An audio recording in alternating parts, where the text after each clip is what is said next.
예, 오늘 또 고린도 교회의 민낯을 보게 됩니다. 여러분 어떻게 좀 고린도전서 보면서 좀 계속 좀 불편하시죠? 근데 이거 봐야 됩니다.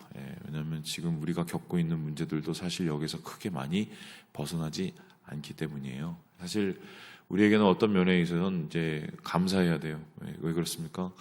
미리 홍역을 치르고 미리 또 이런 데 대한 어려움을 겪었기 때문에 이것을 우리가 교훈 삼고 또 모델을 삼아서 오늘의 우리의 위기를 이렇게 헤쳐나갈 수 있는 뭔가가 생기게 되는 거죠. 오늘의 문제는 다 무엇입니까? 결국 이 교회 내에 있는 음행에 관한 얘기다. 근데 그 음행이 좀 심각했던 것 같은데요.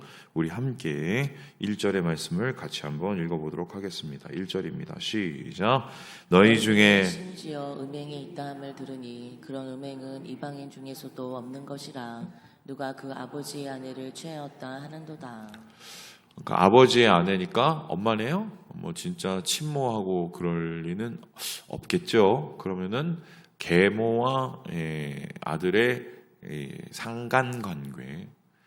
이게 우리가 얼마 전 보았던 창세기에서도 나왔죠. 첫 번째 아들인 루벤과 야곱의 첩이었던 빌하의 그렇고 그런 사이. 이게 이제 몇천 년 만에 다시 재현이 된 겁니다. 그것도 교회 안에서요. 아마 이 가정은 예수 믿는 가정이 당연할 것이고 이 아들과 이 아버지도 예수 믿는 아버지와 아들이 당연했겠죠. 그런데 이런 일이 벌어졌다. 죄송한 얘기지만 우리 교회에서 만일에 이런 일이 벌어졌다고 한번 생각해 봅시다. 그래갖고 이게 알려졌다고 생각해 봅시다. 그분은 얼굴 들고 다닐 수 있어요, 없어요? 왜냐면은 아마 그럴 겁니다. 갑자기 막 시끄럽다가도 그분이 딱 나타나면 조용해지고 이게 뭐 따가운 막 눈빛을 느끼고 분명히 그랬을 것 같아요. 근데 안 그랬어요. 이게 문제인 거예요. 그러니까 교회 안에서 사실은 이러한 음행의 문제 사실 요즘에도 일어나고 있거든요. 심지어 여러분 아시겠지만은 뭐 목회자하고 또 뭐 이 성도들 간에 또 임직자 간에 몰라서 그렇지 생각보단 되게 많습니다. 근데 그것도 문제인데 그것보다도 여기에 대한 교인들의 반응이 더 큰 문제였습니다. 여기에 대해서 뭐라고 얘기했습니까? 우리 2절의 말씀도 같이 한번 읽어볼까요? 2절 있습니다. 시작. 그리하고도 너희가 오히려 교만하여져서 어찌하여 통한이 여기지 아니하고 그 일 행한 자를 너희 중에서 쫓아내지 아니하였느냐. 아무도 뭐라고 하지도 않고 아무도 거기에 대해서 조치를 하지 않은 겁니다. 심지어 이게 좀 더 심각했던 게 뭐냐면 9절을 보세요.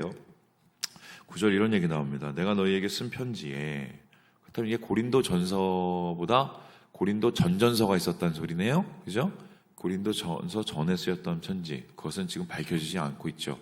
나오질 않았으니까. 근데 거기에 분명히 조짐을 보고 음행하는 자들을 사귀지 말라라고 했단 말입니다. 그럼 그때 이미 조짐이 있었던 것 같아요. 그런데 그 조짐이 있었고 경고를 했음에도 불구하고 이 일이 벌어졌고 이 일에 대해서 교인들은 전혀 그냥 속수무책으로 가만히 있었다. 자, 그러면 질문이요. 속수무책이었을까요? 수수방관이었을까요? 지금 교회 내에서 이런 어마어마한 일들이 벌어지고 있고요. 그리고 참고로 말하면 교인이 많지도 않습니다. 그리고 교회가 이렇게 큰 예배당도 아니고 한마디로 집에서 예배드리던 그 시절이란 말이죠. 그러면은 사실은 이건 모를 수가 없죠. 밥그릇 숫자도 다 할 텐데. 그러면 이게 속수무책이었을까요? 수수방관이었을까요? 애매하죠? 첫 번째는 수수방관이었을 가능성이 높습니다. 왜냐?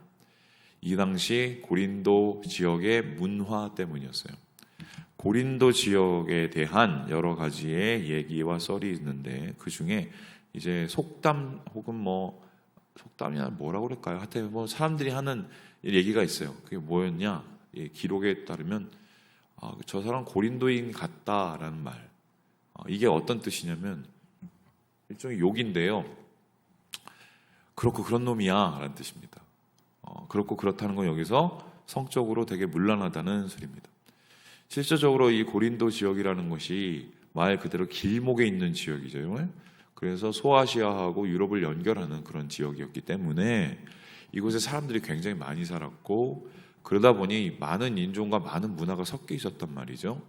그런데 사람이 흥미로운 게, 인종과 문화가 섞이고 다양하게 되면은 거기서 느껴지는 혜택도 있지만, 제가 경험한 바에 따르면 대부분 못된 것만 담습니다. 예를 들어서 대표적인 게, 이렇게 싸잡아욕하면 안 되지만 어쨌든 1.5세예요. 미국에 가면은 1.5세들을 만납니다. 1.5세라는 것은 뭐냐면, 여기서 한국에서 살다가 어렸을 때 미국으로 간 애들이요. 근데 그 애들의 특징이 뭔지 아십니까? 얘가 한국인도 아니고 미국인도 아니에요. 그러면은 어떨 땐 한국인이 아니냐? 엄마가 얘야 이렇게 하렴, 아빠가 얘야 너 그렇게 하렴 하면은 그땐 여기 미국이야, 우리 자유야, 건들지 마. 그때는 미국 놈입니다. 그런데 예를 들어서 책임을 되게 요구 많이 해요. 미국에서는 개인의 자유를 허락하는 대신에 그만큼의 책임을 요구해요. 그러면은 책임에 대한 얘기를 할 때는 뭐 그런 것도 안 봐줘. 그럴 때는 꼭 한국 놈입니다. 그러니까 이제 사람들의 특징이 뭐냐면 안 좋은 것만 취사 선택하는 특징이 있습니다. 그래 놓으니까 이 고린도 지역에 있는 여러 인종과 문화를 시너지를 만들어서 긍정적인 문화로 창출할 가능성보다는 부정적이고 또한 굉장히 어두운 문화가 더 발달했을 가능성이 되게 많겠다. 그런 가운데 당연히 성적인 문란이 있었고 파티가 그렇게 많았단 말이죠. 그 파티는 성적인 문란이 따랐고, 그러니까 그런 속에서 살다 보니 어떻습니까? 교회에서도 그런 일이 일어났어요. 그러면 어떨까요? 아유 뭐 저런가 보지 뭐 이러고 그냥 넘어갔을 가능성이 상당히 많겠다. 두 번째는 이게 수수방관보다는 이러지도 저러지도 못했을 가능성도 예상이 됩니다. 어떨 때인가 이런 건데, 우리가 앞에서 보는 것 같이 이 교회의 가장 큰 고질적인 문제는 뭐냐면 이런 건데요. 분당이었어요. 바울파, 게바파, 아볼로파, 그리스도파. 이게 뭔 상관이 있느냐? 분파가 심해지면 어떻겠습니까? 자기 식구 감싸기를 합니다. 이런 건데, 내가 내 아들은 욕해도 제가 내 아들을 욕하는 건 용납이 돼야 한대요? 안 돼요. 그러니까 예를 들어서 우리 이쪽 그 그룹에 있는 애야. 근데 걔가 한마디로 그렇고 그런 짓을 했어요. 우리끼리는 욕을 할 수 있어. 근데 저쪽에서 뭐라고 하면은 기분 나쁘죠. 그러니까 이런 상관 속에서 서로 알면서도 서로 뭐 어떻게 할 수 없는 뭐 속수무책과 같은 그런 상황이 연출됐을 가능성도 상당히 크다. 학자들은 여기에도 굉장히 무게를 싣고 있습니다. 어쨌든 저쨌든 바울이 경고를 했고, 하나님은 우리의 몸을 성전이라고 말을 했음에도 불구하고 이런 일이 벌어졌다. 그리고 교인들은 여기에 대해서 아무 말도 하고 있지 않다. 여기 이것은 앞으로의 이 교회의 방향을 보여주고 있습니다. 어떻게 될까요? 이런 일이 또 벌어질 가능성이 상당히 많겠죠. 그리고 이런 일이 벌어질 때마다 심지어는 아무 조치도 하지 않을 가능성이 더 많겠죠. 어떤 학자는 뭐라고 그러냐면 이렇게까지 얘기하는데, 여기에서 말하는 아버지 혹은 그 아들 중에 한 명이 교회의 지도자일 가능성도 있다라고 추측하시는 분도 있습니다. 뭐 어쨌든 저쨌든 만일에 리더에 해당되는 분들이었다면 이거는 앞으로 벌어질 상황은 더 어마어마한 상황이 되는 겁니다. 자, 그렇다면 여기에 대해서 어떻게 얘기를 할까요? 어떻게? 바울은 여기에 대해서 아주 단호한데요. 우리 함께 5절의 말씀을 같이 한번 읽어보도록 하겠습니다. 시작. 이런 자를 사탄에게 내주었으니 이는 육신은 멸하고 영원 주 예수의 날에 구원을 받게 하려 함이라. 어디에 내줬어요? 아이고 사탄에게. 야, 바울 선생님 너무 심하네. 그게 아니라 이거는 그냥 한마디로 공동체에서 끊어내라는 소리입니다. 한마디로 내보내라는 소리예요. 그거 너무한 거 아닙니까? 그래도 고생한 게 있고 뭐 그 사람도 교인인데, 그런데 중요한 것은 내보내는 이유가 너 잘못했으니까 너 앞으로 발도 들이지 마. 단순히 그런 거는 아니라는 겁니다. 물론 공동체와 교회를 지키기 위해서 하는 조치이기도 하지만 여기에 대해서는 이 사람의 영혼의 신앙에 대한 문제와도 연결이 되는데 5절을 다시 보여주시죠. 육신은 뭐라고 영은 구원받게 하기 위해서. 이걸 우리가 어떻게 이겨야 될까? 이해해야 될까? 육신은 멸하는데 영혼은 구원받는다. 이걸 또 뭐 기도원에서 되게 영적으로 풀거든요. 근데 그런 소리보다는 이런 소리가 맞는데 내쫓아져서 이 사람이 불편할 수 있어요. 삶이 힘들 수 있어요. 그리고 어떻게 보면 어려워질 수 있어요. 그렇게 육신의 삶이 어려워지는 것이 오히려 이 사람이 회개하고 돌아올 수 있는 기회와 계기가 된다는 소리입니다. 그래서 우리 한번 생각을 해보세요. 돌아온 탕자, 둘째 아들. 그 아들이 어떻게 해서 돌아왔습니까? 아버지가 맨날 찾아가서 야, 너 돌아와 해서 돌아왔어요? 아니면 문자 보냈어요? 아니면 카톡 보냈어요? 아무것도 안 했죠? 아버지가 그냥 한 게 뭡니까? 기다린 거죠. 언제까지 기다렸습니까? 지가 지 발로 돌아올 때까지 기다렸습니다. 자, 그런데 둘째 아들이 돈 떨어지고 친구 떨어지니까 바로 돌아왔습니까? 아니죠.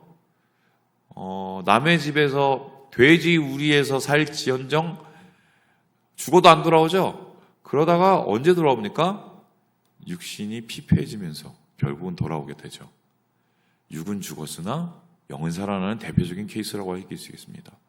그래서 사실은 이렇게 공동체 안에서 출교를 시키는 것도 이 사람으로부터 공동체를 지키는 단순한 그러한 소극적인 의미가 아니라 적극적으로 이 사람들에 대해서 어떻게 보면 이 사람들이 영혼을 구원하기엔 방편이었다. 그래놓니 이 사람들에서 죄를 짓고 내보낸 그 사람을 얼마나 마음에 두고 기도를 했겠습니까? 회개할 수 있도록, 돌아올 수 있도록, 지정신 차릴 수 있도록. 이게 바로 공동체인데 여기에 8절에 이런 얘기합니다. 끝에요. 오직 순전함과 진실함의 떡으로 하자. 진실함과 순전함으로 공동체를 지켜나가기 원하는 바울의 모습이 지금 이 말씀에 반영되고 있다. 자, 그런데 여기서 한 가지 그냥 짚고 넘어가야 될 부분이 있습니다. 이것도 오해를 너무 많이 해서요. 우리 함께 3절의 말씀을 같이 한번 읽어보도록 하겠습니다. 시작. 내가 실온 몸으로는 떠나 있으나 영혼으로는 함께 있어서 거기 있는 것 같이 이런 일을 행한 자를 이미 판단하였노라. 이 말씀이 그렇게 또 기도원 원장님들이 가지고 장난질을 그렇게 많이 치는 말씀입니다. 이게 무슨 소리냐 이런 겁니다. 내가 안 봐도 다 간 것처럼 다 보고 다 알고 있어 이 소리. 왜요? 영적 은사가 뛰어나기 때문에. 그래서 어떻게 합니까? 소위 말해서 이미 분별도 다 하고 판단도 다 하고 내가 이제 이 사도의 권위로 이제 너희들을 아주 그냥 다 보듯이 다 보고 있어. 사람이 CCTV인가요? 그런 소리는 아니에요. 그래서 무슨 영에서 영체가 유탈돼서 거기에서 다 이게 아닙니다. 이거는 두 가지 의미가 있는데 첫 번째는 뭐냐면 바울도 역시 이 교회의 한 몸이라는 소리예요. 내가 지금 떨어져 있지만 나도 너희와 한 몸이야. 그 소리는 뭡니까? 멀리 있는 나도 그 아이가 그 죄를 져서 이렇게 마음이 불편하고 힘든데 내 마음이 이렇게 어려운데 니네는 옆에 가만히 있으면서 어떻게 가만히 있냐? 이 소리예요. 그러니까 이 소리는 바울의 영적인 능력을 과시하기 위한 말이 아니라 지금 공동체가 그냥 좌시하고 가만히 있는 것을 지금 바울이 어떻게 보면은 지금 경책하고 있는 것입니다. 뿐만 아니라 이 소리는 또 어떻게 우리가 읽어야 되냐? 실제적으로 바울이 이 사람의 상태를 알았을 가능성도 있습니다. 우리가 이걸 알 방법이 딱 한 가지가 있어요. 뭔지 아십니까? 그 사람을 위해서 뭐 할 때? 기도할 때. 저도 이런 체험을 예전에 해봤는데 하나님께서 마음을 주셔서 누구누구를 위해서 계속 기도를 하면 제가 구하지 않아도 하나님께서 그 사람의 심정과 마음을 이렇게 느낄 때가 있어요. 왜 하나님께서 그걸 느끼게 해주시냐? 그 사람에 대해서 판단을 하고 그 사람을 다 보고 그 사람에 대해서 이것저것 훑어보게 시키려고? 아니요. 하나님의 마음으로 그 영혼을 위해서 기도하게 하기 위해서. 지금 바울이 이렇게 얘기했다는 것은 이 교회를 위해서 그리고 그 죄인을 위해서 엄청 마음을 써서 기도했다는 소리가 되는 거죠. 그리고 이런 기도를 통해서 이 교회가 다시 회복되기를 말하는 진실함과 온전함의 모습을 우리가 여기서 읽어볼 대목이 있겠다. 그런데 플러스 여기에 한 가지 더 문제가 있었습니다. 문제가 뭐냐? 음행하는 자들에 대해서 이렇게 단호한 태도를 취하니까 여기에 대해서 더 극단적으로 나아가는 분이 있어요. 그 분이 어떤 분이었느냐? 예, 우리 함께 10절의 말씀을 같이 한번 읽어보도록 하겠습니다. 시작. 이 말은 이 세상에 음행하는 자들이나 탐하는 자들이나 속여 빼앗는 자들이나 우상 숭배하는 자들을 도무지 사귀지 말라 하는 것이 아니니 만일 그러하려면 너희가 세상 밖으로 나가야 할 것이라. 지금 음행하는 자들과 사귀지 말라는 소리는 교회 안에 있는 공동체 안에 있는 문제를 다룰 때의 얘기입니다. 그런데 세상에 나아가면은 그 고린도 교회의 주변에 있는 고린도 지역에는 바람 피는 사람이, 간음하는 사람이 한두 사람이 아니면 그러면은 사회생활을 어떻게 하겠어요? 그 사람들 만나지 말라면. 그 소리가 아니죠. 이 소리는 뭡니까? 한마디로 공동체는 지키되 세상 속에서의 삶은 살아나가야 된다는 겁니다. 그러면은 이 고린도 교회 사람들은 자기의 삶터 속에서도 음행하는 자도 만날 수 있어요. 심지어는 그렇게 죄를 짓고 있는 사람들 속에서 어떻게 보면 내몰릴 수도 있는 뭐 그런 상황에 있습니다. 자, 그렇다면 우리 마음에는 안 보고 그냥 만나고 살고 싶은데 바울은 그러지 말라고 합니다. 자, 왜 그럴까? 왜 그럴까? 저는 여기에 대해서 몇 가지 생각을 하는데 세상 속의 그리스도인에 대한 생각을 해봅니다. 한번 생각을 해봅시다. 하나님께서 우리를 구원하셨어요. 구원하신 그날부터 우리가 하나님 뜻대로 살려고 세상에 나가보니까 죄를 너무 많이 짓고 이거 안 되겠어. 그러니까 오늘부터 우리는 그냥 산속에 집을 짓고 나가지 말고 우리끼리 그냥 꽁꽁 묶어서 죄 안 짓고 살자. 예, 그렇게 한번 해보겠다고 생각을 해봅시다. 1번, 죄를 안 짓고 살 수 있을까요? 이거를 실제적으로 교회사에 실험을 하신 분이 있습니다.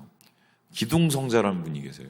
이제 이분이 뭐냐면 육각 기둥을 크게 세워놓고 그 위에 올라가서 수련을 했습니다.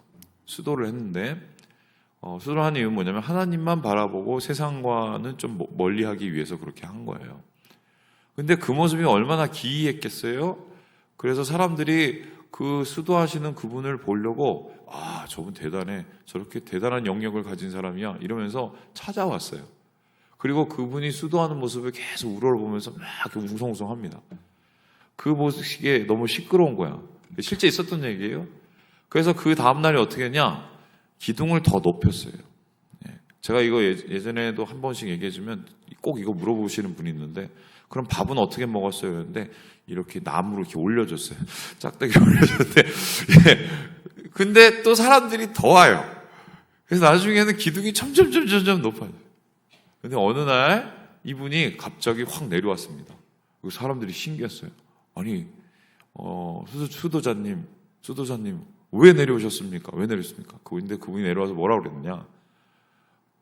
올라가 보니 똑같더라. 혼자 있어도 사람은 죄를 떨치지 못해. 그러면 사실은 이건 같이 몰려있다고 죄 안 짓는 건 아니에요. 그리고 하나님께서 왜 우리가 세상 속에 그리스도인으로 세우기를 원하시느냐? 예수 믿고 구원하고 산에 가두시는 게 아니라 우리는 세상에 뭐예요? 빛과 성. 그러니까 그리스도인들을 이 고린도 교회를 고린도 지역에 빛과 소금이 되기를 원하는 거죠. 하나님은 실제적으로.